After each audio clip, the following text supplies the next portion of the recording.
Hello, everybody. You cannot see my face, but I will pull it up. I didn't boot up my software. Hello. 1 second. We're getting there. It's been a long day, guys. It has been a long day. Okay, hi. We're here. Kind of. Okay, cool. Welcome to CCA on a Sunday night here. My name is Falcoflyer, joined with Saf. Keon is here subbing in for Toma, and Saf and I are fresh off the mic for HP for Heroes tournament, which was a fantastic production put on by IPL and Zapples, but we are here for some CCA action between two heavy-hitting teams, Keon. VCU Big Fat Sea Cows versus SDSU Carne Inksada Fries.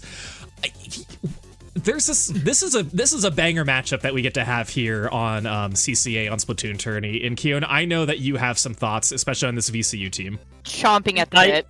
Yeah, I know. I've been chomping. Actually, I have thoughts on both for you, sure. So, VCU Big Fat Sea Cows, you might remember them as Ink Black, and if you remember Ink Black from Low Ink and other tournaments across the board, this is almost effectively a very similar roster they're dishing out here. And of course, they're back here in Div 1. This is going to be so much fun to watch VCU go back at it again. Yeah, it certainly is. And Saf, Carne Inksada Ink Fries. Well, first of all, a very delicious food that we could have. But if squids are holding it, I'm not really sure if that's the case. Now, they did lose their Week 1 set. VCU has not played their Week 1 set quite yet. But again, another heavy-hitting team that we have seen so far this season. Yeah, and heavy hitting too, because second place in Season 4 in Division 2, now finding themselves toe-to-toe in Division 1. And, you know, they also have Cookie on their team, Cookie being a member of the Grillers, the beloved Grillers that we all know. So definitely some representation from some other places on the spectrum of comp, which is nice to see. But Carne Inksada Fries, too, I believe San Diego State University has been involved in the CCA for multiple seasons now. So definitely folks on this roster are no strangers to the CCA format and how it works. And I'm glad that we are going to be seeing a bit of a deviation, considering Falco and I were just living in Splat Zone's jail during HP for Heroes just a little bit ago. So seeing Clam Blitz on Inkblot Art Academy is feeling really good in my soul, just to see some variety and some difference. Although I know it's not going to last long, looking up into the future of Game 2. You know, you're gonna have to deal with Splat Zones one way or another there, Seth. You can never leave it, for sure. And hey, for a little bit of change of pace for you two, and for me, probably the first one I'll see of the day, Inkblot Art Academy Clan Blitz, almost a classic map combination you'll get to see across the board, many different ways to attack. Gonna be excited to see how VCU and San Diego State or Carne Inksada Fries like to attack this one. And one thing I wanted to mention here, Seth, you mentioned how SDSC or San Diego State has been part of the CCA. This specific team has been around CCA, I believe, since the first season of its iteration. So they've been here for quite a while, but we'll talk about that later. We're already loaded up into our first match of the day, and hey, I'm looking at some of these choices. Some of them are a little interesting to say the least. Soap is on that Crab Tank Stamper. I'm just gonna call it right there, and we also have the Vanilla Julius, I guess, fresh off of the side order side. It is so refreshing to see a Stamper you don't understand. And that's as far as I'm going to go on the matter. But Sylph is a dominant Wiper player and Splatana Stamper player, so seeing this choice from them is not surprising to me by any means.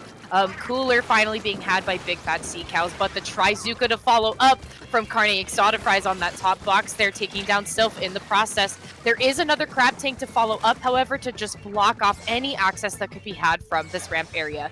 And a spread out economy at that for Big Fat Sea Cows currently. They have 8 clams, no power clam to play, but every player seems to have some clams in their pocket, and they are ready to make a push when necessary. And seeing as Wyatt has formed that power clam finally, and with the wipeout to follow up, this could be the opportunity they were looking for. Yeah, here in the opportunity they're going to take on as they get 2 power clams in, and yeah, as you mentioned before, with the clam economy kind of spread across the board, VCU was just pretty much waiting for their time to strike. They got themselves a 2+2 push in after getting that wipeout from earlier, and that's a really good start to the game. Of course, though, it's clams. There's still a lot more time to work with. Carne Inksada Fries rather will still need to find a push of their own. They got plenty of time to work with. They got 2 Trizukas that are available. They're firing one shot after the other, not able to find any value so far. And both teams do have a special that's available. Trizooka and a Crab Tank. Actually, 3 specials, correction, on the side of Big Fat Sea Cows. But can Carne Inksada Fry strike big with this Trizooka? Doesn't look like they will be able to find anybody else just yet. We're kind of stuck into this neutral state until VCU. I spoke words there. They get 3, another wipeout is there. Yeah, and Wyatt going to be the first one to make contact once again. The basket broken for VCU. SDSU looking to try to follow up here, trying to get a little bit more paint onto the platform there, maybe prevent any more forward momentum for VCU to work with there, and prevent causing a jump out at that. Still down to the 39 mark though, and a very lucky clam spot at that. Holy smokes, 3 of them in their pocket, make it 6, as they are going to back up and call it quits at the 33 mark. With a power clam, though, still at their disposal. So they are ready to push again, regardless of that trade. I feel at this point, VCU is in a comfortable position to be making trades. So SDSU needs to just kind of throw something together here to see if they can get in. And maybe the start of having these 2 Zukas online is going to be that. And the key thing that SDSU is going to need, though, is can they get value out of those 2 Trizookas? They just fired on 1. I think the Samurai may have gotten down to one of them there on the side, and that might help matters here. They also dished up the kill wheel coming out of the 52. Didn't look like it gave them much movement so far. The Crab Tank is still there, defending the ramp as much as they can on the side of VCU. And again, just that Splash Shot replica has gone down on top of it, and more Trizookas being fired from distance. Both teams kind of still stuck in this neutral state, which VCU will be happy to take no matter the cost until one of the members have gone down just like that. And SCSU, they do have a chance to continue to build on more clams, see if they can get up to this ramp there. Looks like they're trying to do some with that nature. Dashing is just there, lurking large. It's still really patient for SCSU. They're looking for their time to strike. Yeah, and with that Trizooka coming out too, you want to clear a little bit more space on the platform. The trade going down in the corner. 3 members going down on SDSU, so not quite enough there to really get something cooking. And you can see Kemby is going to make the choice to back up, finally building a power clam of their own. And they do have the pity clam at their disposal too. So if they keep this clam alive, that's 2 power clams. If they want to try to make a really decent pop here and try to make some time for some follow-up. But how can you do that when you have a flank from the Trizooka? What a triple splat to get at a moment like that, and allowing space for the barrier to be broken for a 3rd time this game. VCU, what a strong dominating presence. Yeah, and that domination there could, if they just find one more clam, they should be able to get the KO. There's total star. They got that one, and just that, and another wipeout. Why not at this point for the Big Fat Sea Cows of VCU on the board 1-0? And I gotta tell you, that flank from the side effectively sealed it. They were already with a huge lead. They just decided, you know what? Let's see if we can go home for Sal points to the KO, and that Trizooka delivered a double that SCSU just could not be ready for. Yeah, and I'm wondering, I'm pretty sure, maybe we'll see on the replay, I believe that was Wyatt that got that triple there. So this was the initiation of it. You had the fight going down on the left-hand side here with Camby. We were talking about they had those power clams. There it goes. There is the launch there. So that is Wyatt on that Trizooka. You can see Sylph bringing up the right-hand side on the ramp. You had the crab tank set up by Men DM Me. LOL.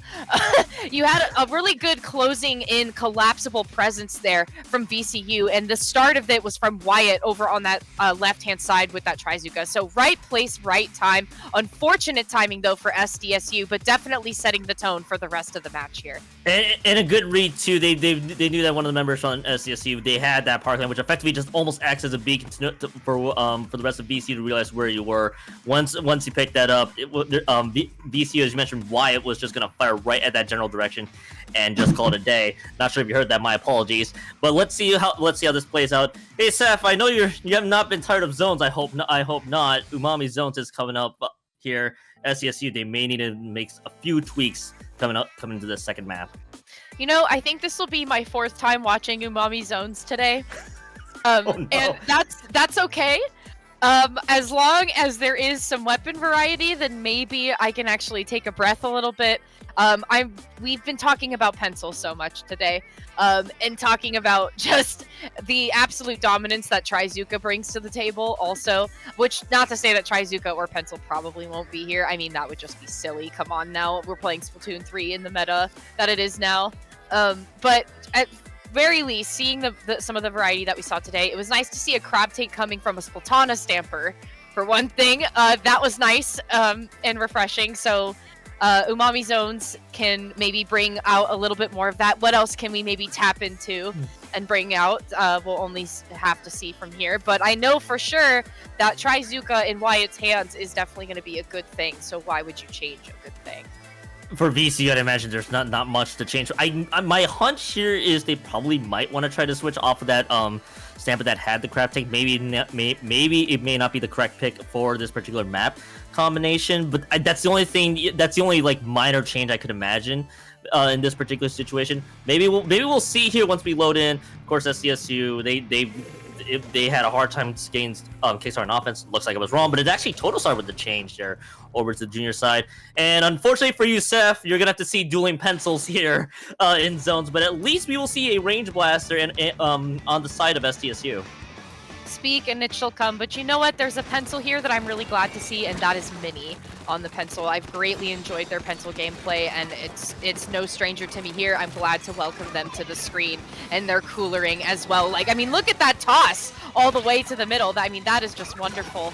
But anyways, Wyatt, again, making such a great splash, getting a lot of coverage from the crab tank, finding a nice double splat, even though the cooler was to be lost. So Dashing is going to have a really nice time and feel like they could take a little bit more risks, but preventing a lot of access to that cooler, as you could see, that preventing a lot of spread of purple ink going up that rampway. So Barn was delayed in getting their cooler there for a little bit, and definitely focusing at the objective of that a little more than trying to get out into the zone. So at this moment, VCU is standing in a really good spot as we go into the second half of the game.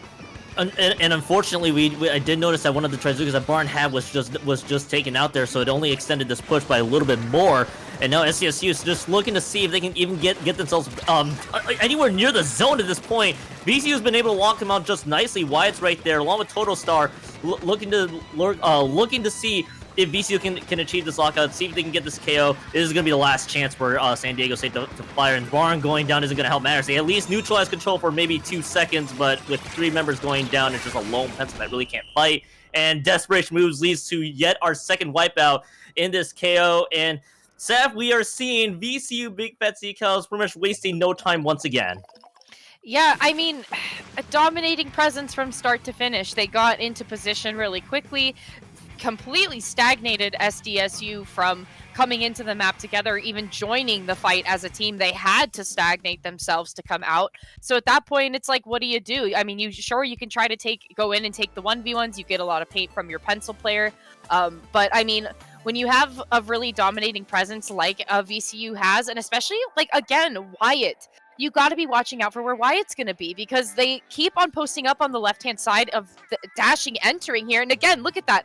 A lot of poking damage, and then Wyatt completely collapsing down, but also having the right mind to kind of reassess the situation and back up and go behind Mini and close to Sylph, where they can kind of call out and fan out and see and recognize that all 4 players of SDSU are just trying to get into the map, and you can completely dispose of that when you take them out one by one, to leaving the pencil behind, as we said, to try to take the fight, but they don't really have much to work with there. So I mean, the biggest thing is, I think that you are going to find the hole in VCU's armor if you can get rid of Wyatt.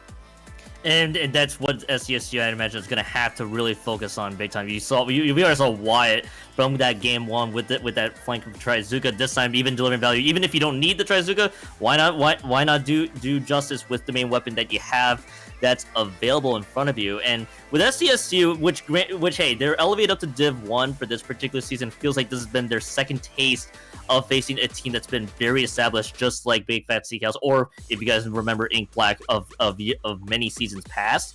So SCSU, you got your wake up call in the first 2 maps. I want to see how they adjust coming into this Makomar tower control map, where hey, they have not been able to get out of mid in any shape or form, no matter what mode it is. It's been a struggle for them, and I think, granted, it's because VC's been playing at a very good level.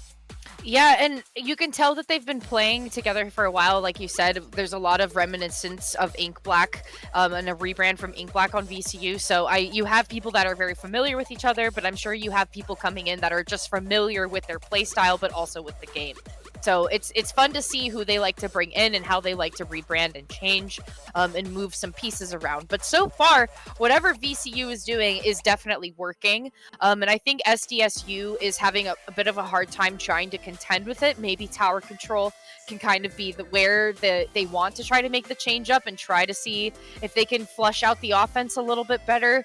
But again, I think you just have to take out that really forceful presence or that person that is able to respond to somebody else's call out and the poking damage that somebody else does, which again, I think that just seeing so far what Wyatt has been able to do, when you have somebody that can be really quick to respond like that, that is where you really need to focus your resources. Yeah, now we get to see the changes here. Okay, so 2 weapon changes right out of the gate for VCU's side. Okay, Whoa! hold on. Whoa! Let them cook! I think I've seen this before from Strawberry, but I could not remember what specifically which roller it is. So Strawberry has a roller in their back pocket. I had to remember which one it was, and it's the gold Dynamo roller. I know they played Dynamo in the past in previous seasons for Carne Inksada prize, but that is a choice for this map. They are backed up with the double shot and the pencil for your typical double Trizuka cooler setup. On the other side for VCU, they switching over to the wiper and the slashing machine. I like the change here for sure. Hammer, of course, given Mako Mart's terrain, and the slashing machine for the Booyah Bomb. Definitely need it if you need to throw it at the tower at any point. They just popped it right there. Let's see where this Booyah Bomb goes. Leading up this one, maybe to protect the team or to displace SCSU a bit. No matter the cost, though, it's the first checkpoint cleared for VCU. Yeah, first checkpoint cleared, although it's being met with a Trizuka, but that's not going to stop them. They are still going to move that tower just a little bit more forward, down to the 53 mark. But when you have a Stamp and Trizuka to also help follow up and help to distract a lot of the opposing force trying to move the tower, it can be super useful and actually collapse the second checkpoint for you. So Mini doing a really great dance here on the tower to keep it alive, allowing Totostar and Wyatt some space to work with to get in there and flush out the opposing forces from SDSU. Currently almost just touching that final checkpoint there with the cooler coming out. That's going to be really useful. Definitely some more risk taking to be had. But I mean, everything that's being thrown at VCU is just not quite landing from SDSU. Yeah, SDSU is basically been stuck at base that entire time, and I'll give them credit. They wanted to make something that could work in the dynamics of their composition. Bringing in Strawberry for the gold Dynamo, you have chumps. I definitely see the value behind it, but they're having such a hard time containing basically Wyatt and the rest of that front line. Sylph, I just noted there with that reaction from earlier, with that Ultra Stand that took out a few. We saw one member going down in that last fight, which we're about to see the replay here. Yeah, so you got 2 members going down for SCSU. Already, you're already lagging behind on respawn, so you got to get everybody back. This is going to give VCU time to get the jumps in, and now you had dashing. Now you have Wyatt that was basically being pressured by dashing there. And I love it, and I love this torpedo throw. At the very least, trying to scout where the members are. But yeah, there's that Hammer. Hammer didn't actually take out Barn there, but the rest of the team was able to follow suit. It was able to finally take out Dashing. Just Strawberry and on that Dynamo and the pencil was the only ones available. And at that point, you take out the rest. You ride that tower all the way home to the finish line, and that's what VCU was able to do successfully there. 3-0, very convincing start for VCU, especially for their first game of the season. But now, SCSU, you're gonna have to pull off the coveted reverse sweep if you're able, and it has to start on this Rainmaker map for Humpback Pump Track. Things have to change now if you want to make this one work. I really appreciate Mini sandwiching themselves between the tower pole and the cooler in that last push from checkpoint 3 to the finish line. Because when they were cornered there was 2 different members from SDSU that were completely open fire on the tower, and Mini just being positioned and kind of turtling themselves between those 2 objects was absolutely perfect, and it completely took their eyes off of who else was going to come out from around the tower and throw the second punch. So that just worked out so well for VCU. Definitely really good defensive maneuver. Again, really great big brain play by Mini, to be honest. So going into Rainmaker on Humpback with these more choke point situations, you got to be more keen on your 1 versus 1 fights, and you got to be really keen on like what large long range things are going to come from far away. I mean, I like Crab Tank here for those choke point situations. Obviously, I think the Rainmaker is great too, especially when you're lobbing shots above the map and above walls when you don't know where it's coming from. So I'm curious to see how SDSU wants to try to recalibrate themselves into these more like, I guess, like tough situations, like rock and a hard place situations. And effectively, they should be prepared for Wyatt. Wyatt's been winning a lot of the fights with VCU's aggression that's coming right up. And Sylph, you already saw Sylph the past 3 maps with that Stamper, with the Crab Tank, of course, and that Wiper. So you know they're going to be dishing out Splatana or try to change things up a bit. But now, how do you contain the rest of the team? VCU's has been playing to their pace, in SDSU. It's kind of just having to play catch up the entire time. It's the worst place to be on the losing side each time. So I mean, for SDSU, you mentioned before, how do you basically get yourself back on track that here coming into this one? And you mentioned before, taking care of your 1v1s is going to be important, but you got to figure out how to contain Wyatt and Sylph. Those are the two members. Granted, yes, the rest of the team has been stepping up. The 2 members, however, that's been giving them problems because it helps set up VCU for this aggressive pacing and push that they have. As I mentioned before, Sylph is back on that Stamper. You called it too. Crab Tank's a great solution. So everything else hasn't worked. So why not dish out an Octobrush and a vanilla 90s vanilla heavy Splatling? Sorry, not 96. Out here to boot. Oh, and Barn is the first one to shed blood here, as VCU is going to take the forefront in pushing the Rainmaker. Already going into the first checkpoint there, you can see the Bucket trying to get in some defense. However, not quite enough to prevent Wyatt from breaking through that first checkpoint within the first 20 seconds of the game. So that is a huge feat by VCU. And it's not going to stop there, Keon. As Tri-Strikes come out, you can see we're pushing forward into the plat. The suction bombs there are going to cause a little bit of displacement and waste some time on the clock, but not enough for the Rainmaker and for Wyatt to feel deterred from pushing forward. Even with the Trizuka coming out and getting chip damage from 2 shots, probably make it 3, Wyatt is still here and still ever present on this corner. So, I mean, really, it seems like VCU just needs to get somebody from behind up on that plat. And more importantly, on SDSU's end, you gotta be figure out an opening to flank the rest of the VC from behind. They're basically trying to play defense on this pathing where the Rainmaker is going to eventually go to.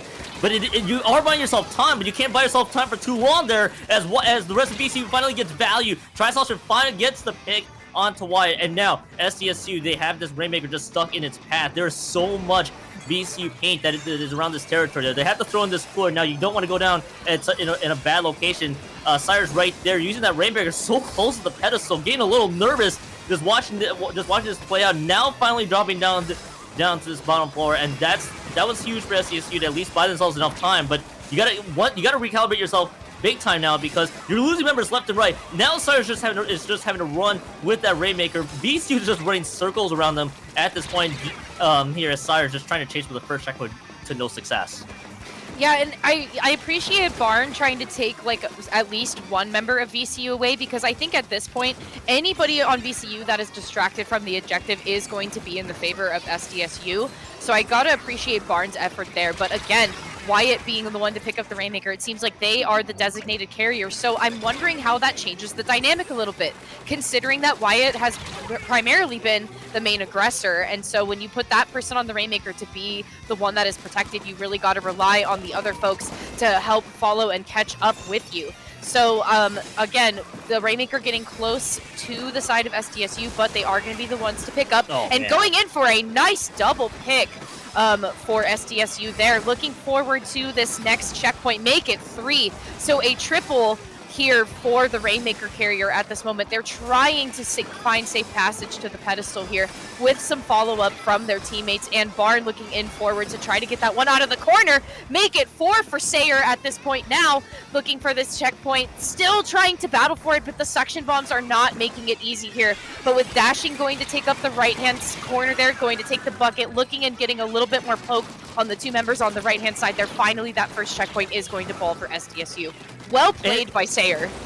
And I gotta commend, but I also commend VCU for such a strong hold, because you're in a 3-down scenario like that. That's gonna almost be the automatic first checkpoint there. As we get to see a double that happens there. Barn and Dashing both go down to Wyatt right here. Wyatt again going on a mission this entire set. The Rainmaker does reset by the end of it, so it forces this Rainmaker to reset. But back to my original point there, I got a lot of credit to VCU holding so on defense. Yes, inevitably the first checkpoint does go down, but you give yourself so much time to get your defense set up when you need it to, and SDSU just had a hard time just even moving forward. In that situation. Again, another situation where now it's a delayed 3. You have to know where Sylph is. Sylph is the only one that's alive. Sylph wisely retreating. Now SDSU, they're bunched up together. Things can get a little questionable if caught by a stray bomb or a few shots. But it looks like they are able to escape and spread themselves out evenly here. But I need to see how SDSU attacks. There's only 49 seconds left on the clock here, Saf. I know, and all of these suction bombs preventing any passage with the Fizzy pushing forward and extending Ink just a little more. Enough time for Totostar to try to come in for the flank and Tri-Strikes to come out. This is such a huge delay tactic here. They are just wasting so much time, Keon.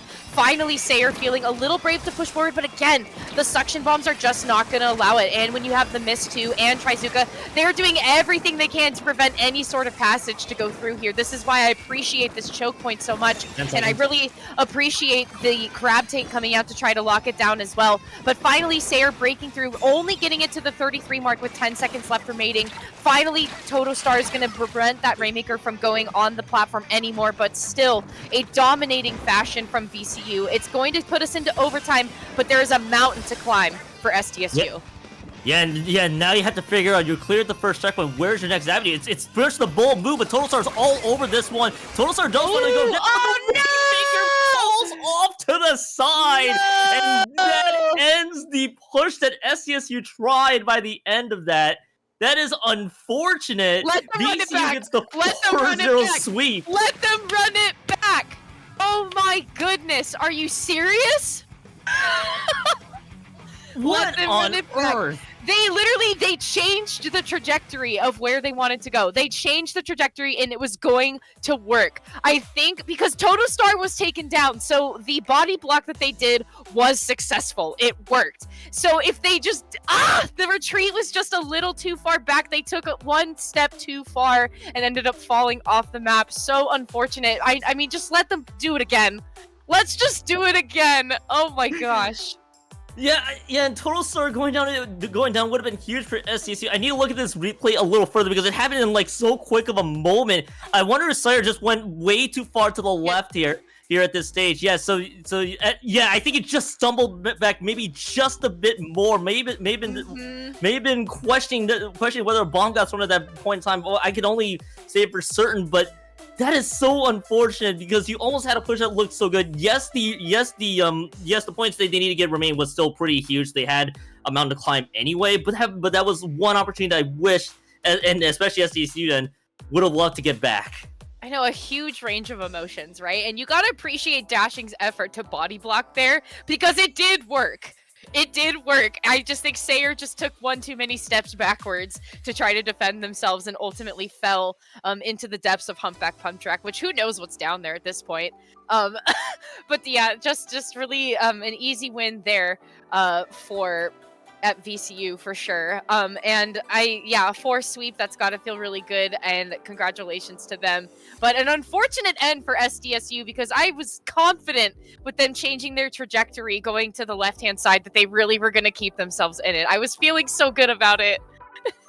I think Falco, you and I, who were just watching it all unfold, were all thinking the same thing. Well, that last game too, I felt like Carne Inksada Fries, they had momentum, and that's not really something that we quite frankly saw during games 1 and 2 and a little bit during game 3, but game 4 they did a lot better. I feel like they have improved throughout their series of playing, and Rainmaker Humpback, that's like a pretty hard map mode combo to do. And, at the very end, the Rainmaker was kind of forced to go to the left, which is not typical at all because you can't coordinate a team push on the left, but you also can't control where you're forced to carry the Rainmaker to. But, and then, yeah, to be honest, I also don't know if I've ever seen a game end where the Rainmaker player falls off the map to end a game either, but that was pretty wild. But that game kept us on our toes too, so that was a lot of fun, and that's going to give VCU their first CCA set win of the season. They did not play in week 1. I believe they had to use one of their reschedules. Carne Inksada Fries will be going down to 0-2. But that is going to be it here on our CCA broadcast here on SplatoonTourney. A 4-0, but hey, we see it happen pretty often too. And VCU, the Big Fat Sea Cows, they played in the HP for Heroes tournament earlier today in Alpha Bracket. They did get out in round 1 and I think lost there, but they're one of the best and arguably the best CCA team, who is also a team in traditional Splatoon leagues and Splatoon tournaments, which they do an incredible job. And we've seen both of these teams around Keone for quite some time. We mentioned they rebranded from Ink Black. I think Ink Black is one of the very first teams we ever even streamed on Ludi Tonight the previous season too, so it's always good to see them back. But Carne Inksada Fries, they were a team that I've been really interested in seeing, but both of these teams put up a great effort. And I think it's one of those situations where SCSU, we mentioned earlier, where they were elevated from Div 2 up to Div 1, and Div 1, and especially in seasons past, has had some stiff competition. To boot, VCU Big Fat Sea Cows has been such an established team for such a long time, and the same thing can be said for Carne Inksada Fries, but they're being met with some very strong competition up front, and they're kind of getting a second taste of what they are being shown here. You know why? We now know, of course, Big Fat Sea Cows, why one of the teams, as you mentioned before, out of CCA, being a traditional team out here up front, of course, participating in many different tournaments. Of course, we've seen them in Low Wing, obviously HP for Heroes from earlier today. See how they perform, and I think it's very clear VCU definitely had VCU's synergy and cohesion would definitely outmatch SDSU from what we saw today. And Saf, closing thoughts. I want to know who your MVP is, because. And if it's not Wyatt. I was gonna say I don't know who you're gonna say, but that VCU team seemed so locked into, but just amazing plays by Wyatt, especially getting that the triple with the double Zuka at the end of the that Ink Block game 2 was really incredible. But VCU Big Fat Sea Cows, they're on a pretty good trajectory. Yeah, I mean, that's the thing when it comes down to these teams. As we've said before, it takes a lot of time to learn synergy. It takes a lot of time to learn positioning and situational awareness and XYZ. But it's a whole other ball game when you have to play against a team that has one primary aggressor that is good at fluctuating to help with fights and to take their own fights. And Wyatt is good at doing both of those things, and they displayed it and set the tone with their triple splat with that Trizuka. So it's really hard to go against somebody that knows their weapon well and knows their positioning well and has been doing it for a very long time and has the supporting cast to follow it up. So, I mean, VCU, I bet, is going to have such a great season. That was a really great first win for them, and I hope that they have a really awesome time for the rest of the season. And I hope Carne Inksada Fries has a lot of stuff that they like takeaways and stuff that they can do next time. Div 1, such a fun division to watch here in CCA. I can't wait to see how it unfolds, but that's going to be it for us tonight here on our CCA broadcast on SplatoonTourney. I will properly have dinner now. I didn't eat before the IPL stream before, and I'm happy I'm going to be eating now. But Saf and Keone, it's been a pleasure. Keone, thank you again for subbing in for Toma tonight. We appreciate you. Where can we find you guys? Saf, we'll start with you. You can find me at Safurea. I said this like an hour ago, if you saw me an hour ago. 2 P's, 2 A's on Twitter and Blue Sky, I guess. But also you can find me roaming the streets of Austin, Texas at LTC. And I'm pretty sure you can find Falco and Keone there as well. So we will see you in May if you happen to be there. And Keone, where can we find you? You can find me, Keone2570, of course, Twitter and Blue Sky. For sure, you'll find me on Twitter and Blue Sky posting nonsense. Unfortunately, Seth, I will not be going to the city of Austin, Texas for LTC. I'm going to the other event, actually, MobileCon, which also is getting their first Splatoon land on top of it. So hey, I hope to see you guys there if you end up going. And again, shout out to you two for trooping along here tonight. It's been a day. It's been a day, but it's been a fun day. To be honest, I don't know if we'll be back here next Sunday night. I know next Sunday is Easter. Our raid is about to go out, but we will let you know. We will post announcements on our Twitter and on our Discord page. Thank you guys for watching. We'll see you next time.